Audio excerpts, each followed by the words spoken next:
두 분의 시점장과 함께 시장에 대한 전략 짜보면서 코스피와 코스닥 양대 시장의 유망주까지 알아보는 시간입니다. 인심 좋은 종목, 현대증권 동교동 지점의 인성익 지점장, IBK 투자증권 분당 지점의 심상훈 지점장 두 분과 함께합니다. 두 분 안녕하세요. 네, 반갑습니다. 네. 먼저 10월이 이제 바로 앞으로 다가와 있습니다. 9월의 마지막 거래일이 됐는데요. 과거에 이제 그 리먼 파산 때부터 양적 완화가 두 차례 있었고 또 유럽 쪽에서도 LTRO라고 하는 그런 유럽판 양적 완화 정책이 있었는데 그 과정의 주가 흐름만 다시 한번 이제 복귀할 필요가 있을 것 같습니다. 제가 그래서 리먼 파산 이후부터 미국계 자금 위주로 이렇게 빨간색 부분이 주로 미국계인데 계속 유입이 됐습니다. 그러다가 지금 이제 양적 완화 정책이 종료되면서 주로 이제 그 미국계 자금들이 소강 상태를 보이다가 최근에 유럽은 다 나왔었고 이제 시장이 추세적으로 갈 확률이 상당히 좀 단기적으로 높을 수밖에 없는 그런 국면이 됐는데 결국 이제 그 외국계 자금들의 흐름 동향을 계속 주시하면서 그 규모와 속도에 따라서 시장의 어떤 그 방향성의 흐름이 결정되는 게 아니겠느냐라는 말씀을 드릴 수 있을 것 같고요. 내용 알아봤고요.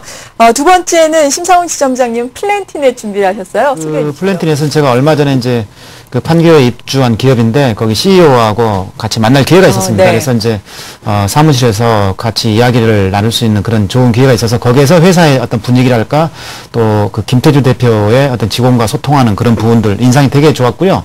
그거는 이제 사실 본질적인 기업의 가치라기보다는 어떤 뭐랄까 느낌 정도이긴 하지만 상당히 좋은 느낌을 받았다는 걸 먼저 말씀드리고 싶습니다. 우선 이제 이 플랜티넷 이전에 사실 저도 이제 아이를 지금 초등학교 6학년, 5학년짜리를 키우고 있는데 가장 겁이 나는 게 컴퓨터입니다. 사실 요즘에요. 네이버나 다음 같은 굉장히 그 우리나라를 대표하는 포털이긴 합니다만 거기에도 참 초기 화면에도 굉장히 유해한 그런 내용들이 굉장히 많고요. 네. 카카오톡 같은 그런 누구나가 쓰는 거기에도 유해 매체들의 거의 범람하고 있는 수준이거든요. 그래서 이런 부분들이 자라나는 청소년들한테 굉장히 좀 좋지 않은 영향을 끼칠 거라는 건 좀 자명한 사실입니다. 가장 좋은 거는 그 네이버나 다음 같은 포털들이 알아서 자정 능력을 갖춰주면 좋은데, 사실 그렇지는 못하는 것 같거든요. 그래서 어떤 정책적으로든 아니면 이런 그 유해 사이트 차단, 기구를 이용해서든 어떤 식으로든 그런 부분들이 적절하게 좀 필터링 되는 그런 시스템이 있어야 될 것 같습니다. 우선, 제가 이제 좀 표를 하나 가지고 나왔는데요. 휴대폰, 스마트폰 보급률입니다. 이 청소년들 기준인데요. 10대 청소년들은 지금 2010년도에 88%에서 90%. 이거는 큰 의미 있는 사실은 아닙니다. 근데 중요한 게 스마트폰인데 이거는 이제 컴퓨터하고 거의 유사하지 않습니까? 그렇죠. 근데 2010년도 같은 경우는 그 10대 스마트폰 비중이 6%에 불과했습니다. 이건 큰 의미 있는 숫자는 아닌데 2011년도에 들어서면서 36%로 급격하게 지금 10대들이 스마트폰 활용도가 높아지고 있는 상황입니다. 결국은 유해 종목은 어떤 건지 좀 들어보겠습니다. 먼저 심상훈 지점장님은 어떤 종목 오늘 가지고 오셨어요? 네, 방금 전 인성인 지점장님께서도 증권주 잠깐 언급을 하셨는데 네. 결국 저는 증권주라는 생각이 듭니다. 너무 오랫동안 소외됐었고요. 맞아요. 증권주의 대표주인 삼성증권 같은 경우도 지금 청산가치 수준에 머물러 있기 때문에 지나치게 오랫동안 시장에서 오르지 못한 그런 종목인데 네. 지금처럼 유동성 장세가 나온다 한다 그러면 당연히 증권주를 일단 제1순위에 우리 그 투자처로 삼아야 될 것 같고 그래서 삼성증권을 오늘 하나 가지고 나왔고요. 그다음에 코스닥 쪽에서는 휴원수인데 제가 이제 최근에 판교 지역에 있는 CEO들이나 CFO분들 굉장히 많이 만나고 다닙니다. 예, 분당 지점에 계십니다. 예, 맞습니다. 가깝기 때문에 해서 직접 다녀보면서 어떤 기업의 가치가 변하고 있는 종목 중 하나였기 때문에 휴원수를 두 번째 코스닥 종목으로 가지고 나왔습니다. 네, 잠시 후에.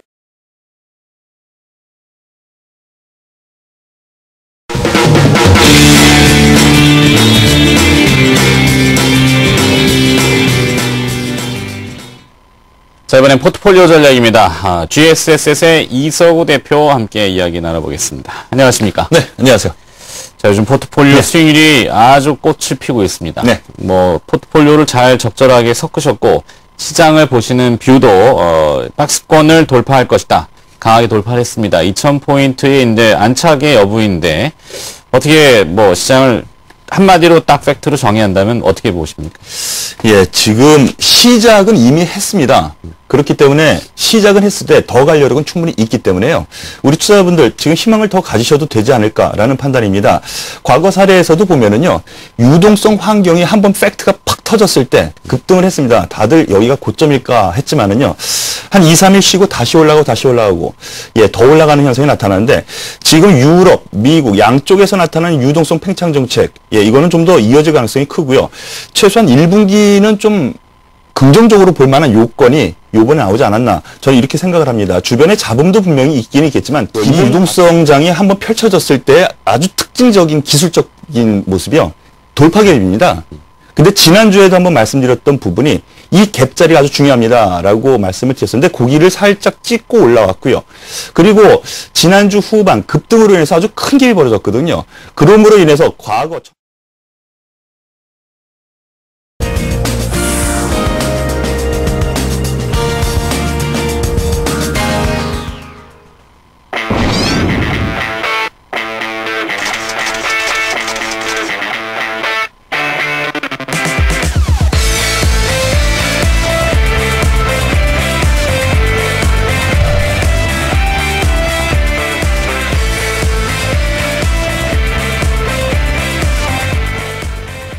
안녕하세요. 국민주식고 중천의 전태동입니다. 안녕하세요. 연상유다. 네, 이현상 부장님. 네.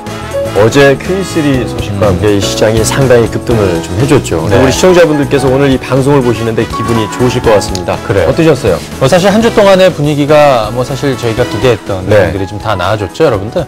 어제 코스피가 2,000포인트를 돌파를 했습니다. 사실 나머지 그러니까 2012년을 한 분기 동안 그러니까 이제 4분기 네. 방향성에 대해서 사실 이번 한 주 동안의 이벤트들이 대부분 다 몰려 있었는데 그렇죠. 가장 좋은 시나리오로 마무리가 되었다. ECB는 국채 매입을 재개하기로 했고요. 그리고 독일 헌법재판소에선 ESM 합헌 판결이 나왔습니다. 여기에 축제의 피날레를 더 이상 화려하게 장식하듯 연준은 또 Q3를 발표를 했고요. 또 네. S&P는 7년 만에 또 우리 한국의 국가 신용 등급을 또 상향을 시켜놓은 이런 전반적인 호재거리가 좀 나와줬기 때문에 네. 다음 주 시장이라든지 전체적으로 하반기 마지막 4분기에 대한 방향성도 좀 좋아지겠지만 네. 그래도 시장에 이렇게 변수들이 많잖아요. 그래서 제가 오늘 국고처에서 여러분들 가지고 있는 포트폴리오 종목에 대한 얘기도 해드리겠지만 잠시 뒤에 또 저희가 시황에 대해서도 좀 말씀드리도록 하겠습니다. 네. 쭉 보니까 저 중에서 제 눈에 들어오는 건 대우조선해양하고 네. SK 하이닉스가 눈에 들어옵니다. 자, 어떤 종목 저 상담 전화가 연결되어 있는지 받아보도록 하죠. 자, 여보세요? 여보세요. 예, 안녕하세요. 반갑습니다. 반갑습니다. 예, 반갑습니다. 아침 일찍 또 이렇게 전화 주셔서 감사드려요. 자, 어디서 전화 주셨습니까? 전라도 강주입니다. 광주요? 예예. 예, 안 그래도 우리 옆에서 전태룡 대표께서 내일 광주 가시는데, 예, 광주분 연결 안 되나, 이렇게 해주셨는데, 네. 연결 되셨네요. 예. 자, 어떤 종목 궁금하셨어요? 야, SK 하이닉스를 좋다 해가지고 한 1년 넘게 갖고 있었어요, 지금. 1년 넘게요? 네. 잠깐만요. 단가는요? 29,000원 정도 됩니다. 29,000원 정도 되고, 비중은요? 한 60% 정도 돼요. 60%? 좀 많으시군요. 네, 사실은 이렇게 생각하실 수 있죠. SK 하이닉스 이렇게 오랫동안 들고 있었는데, 물론 1년여 가지고 계시면서 3만원까지 갔는데, 이제,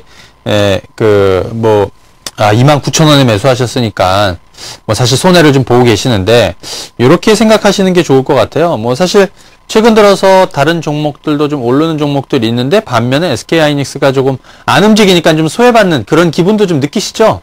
그렇죠. 그렇죠. 아마 그게 크실 거예요. 그런데, 네. 제 생각에서는 이렇게 보시는 게 좋겠습니다. 일단 SK 하이닉스 비중이 60% 되니까 사실 이거를 더 늘리고 할 구간은 아니고 줄이면 줄였지 늘리는 구간은 아니에요. 하지만 지금 자리에서는 좀 줄일 이유도 없다라고 생각이 듭니다. SK 하이닉스 제가 지난주도 그렇고 한 달 전에도 말씀을 드렸던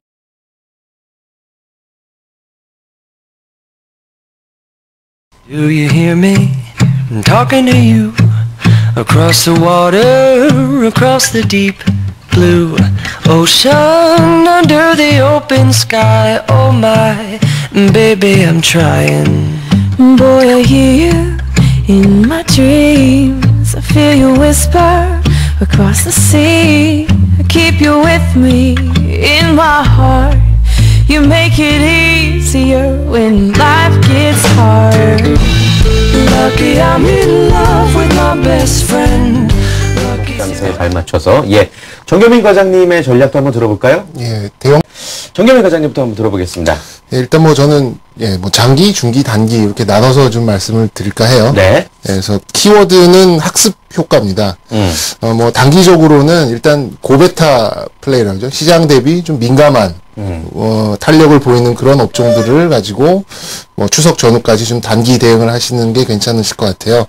뭐 증권주나 은행주나 뭐 건설, 조선 뭐 이런 하여튼 그 고베타 그런 종목들로 그 철저하게 이제 단기 수익을 가지고 트레이딩에 임하시는 게 좋을 것 같고요. 중기적으로는 아까 제가 말씀드린 대로 한 10월 정도에서 지수 고점이 나올 가능성이 있다고 저는 이제 보기 때문에 네. 그만큼 이제 과거에 검증되고 과거에 학습 효과가 있는 이번에는 비록 뭐 안 될 가능성도 있지만 그래도 과거에 우리가 좀 많이 이제 봐왔던 검증됐던 것들을 가지고 매매를 하시는 게 좋을 것 같은데요. 네. 뭐 예를 들면 달러 인덱스 대비 달러 많이 풀리니까 아무래도 달러 가치가 좀 떨어지니까 달러 인덱스 대비 이제 상관관계가 이게 뭐 종목을 말씀을 드리지만 사실상 뭐 그 업종이라고 보시면 될 것 같아요. 업종, 저는 예. 대형주를 오늘 이제 신한지주, 풍산, SO를 이렇게 들고 나왔는데요. 원래 이제 뭐 증권주를 이제 하나 꼽으려고 그랬는데 신한지주 이제 그 지주사다 보니까 뭐 다 이제 녹아 있다고 보시면 될 것 같고요. 저번에 제가 이제 한탄을 하면서 이제 증권회사들 힘들다고. 네. 거래대금이 7조에서 7조 5천억이 되기 전에는 증권주 쳐다도 보지 마셔라 이렇게 말씀드렸는데 요즘은 그거 잘 넘어서 좀 회사가 굴러가는 것처럼 보입니다. 그러니까 뭐 증권주 또 뭐 이런 그 금융지주 이런 거 좀 보셔도 괜찮을 것 같고요. 예. 풍산하고 S-오일은 아까 제가 말씀드렸던 논리의 이제 연장선입니다. 구리 가격이나 그 유가 그 추이를 보시면서 이제 상승 추세가 이어진다면 뭐 얘네들 뭐 직접적인 수혜가 예상이 되고요. 소형주는 이제 휴원스, 인포뱅크, 모빌리언스, KG 모빌리언스 이렇게 들고 나와봤는데요. 예. 오늘 뭐 제가 평소에 챙겨보는 애널리스트가 이제 뭐 중세 시대 얘기를 이제 들면서 뭐 자급자족 얘기를 하더라고요. 근데 뭐 사실 말씀드리자면 이게 저희 사무실에 있는 같은 건물에 있는 회사들입니다. 휴원스, 인포뱅크, KG 모빌리언스가요.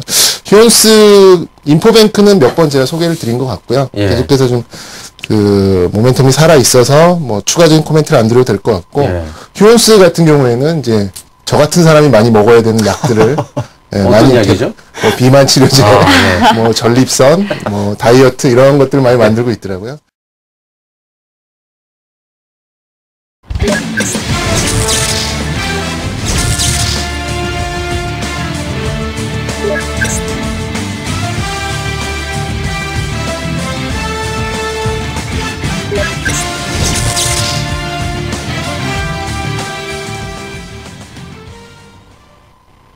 자, 화면으로 먼저 오늘 저는 이제 아무래도 그 민주당 경선이라든가 이런 대선 후보를 좀 뽑는 과정에서 그 대선 관련주에 대한 뭐 경선 일정을 고려해서 대선 관련주에 대해서 좀 매매를 좀 했습니다. 그래서 뭐 인맥과 이제 정책주가 상당히 좀 엇갈리는 그런 흐름을 일단은 조금 뭐 다소